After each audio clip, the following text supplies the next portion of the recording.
his, his talent sure didn't change, but he just got be more of a troubled soul, it seems. Okay, I can do 2, 1, and then a cut, and we speed. Yeah.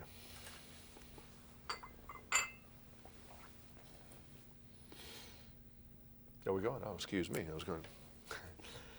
I was looking over your film list this morning, and you really have an eclectic bunch of people you've worked with over the years as far as stars are concerned. And it's usually people doing things that maybe they're not known for doing, as in the case of Stallone with F.I.S.T., although that was very early in his career.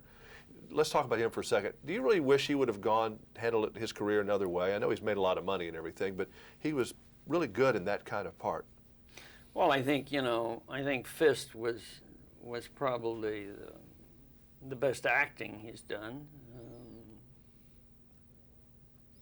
in a long time. Yeah, I know. I don't know, but the material was there.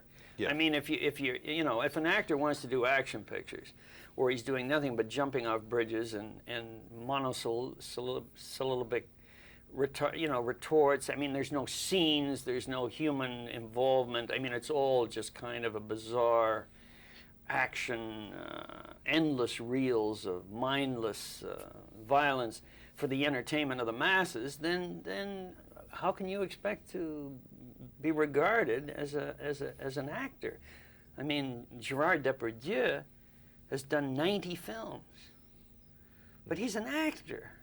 He chooses his material.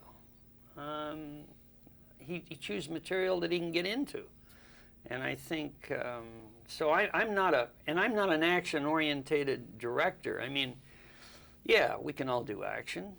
There's nothing to it. You just get some great stuntmen, and you get some great assistant directors, and you get 4 cameras, and so you can do a brilliant car crash or but something. There are a lot of actors who have been seduced by the paycheck, I think, to do. Well, of course, it's money. A lot of money is involved. Bruce Willis can act. Well, I put Bruce Willis into a film called In Country, which we shot in southern Kentucky. Where his baby was born in Paducah. That's right. That's right. And he proved in that film that he was an actor. And but of course, he had to make certain sacrifices. Burt Reynolds is another one who was certainly, I think he could have been an actor, a better actor, but he told me he screwed up when he didn't continue directing.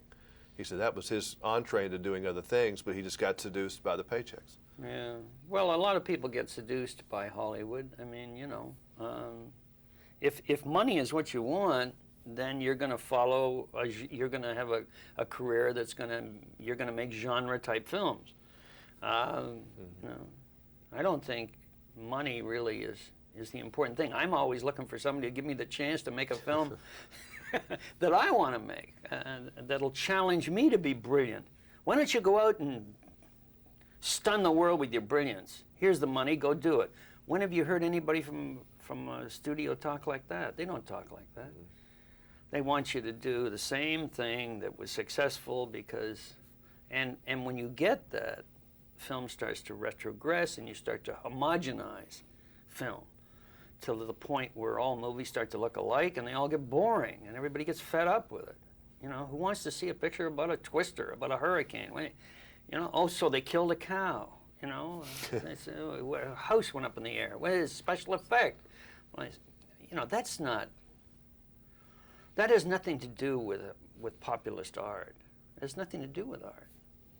It's just it's a roller coaster ride. It's like going to the amusement park. That's right. That's right. And so if you make films an event and seduce people into, so I'm a storyteller. I want to tell stories. But hasn't that art been almost lost because of all these other things? We have such a short attention span.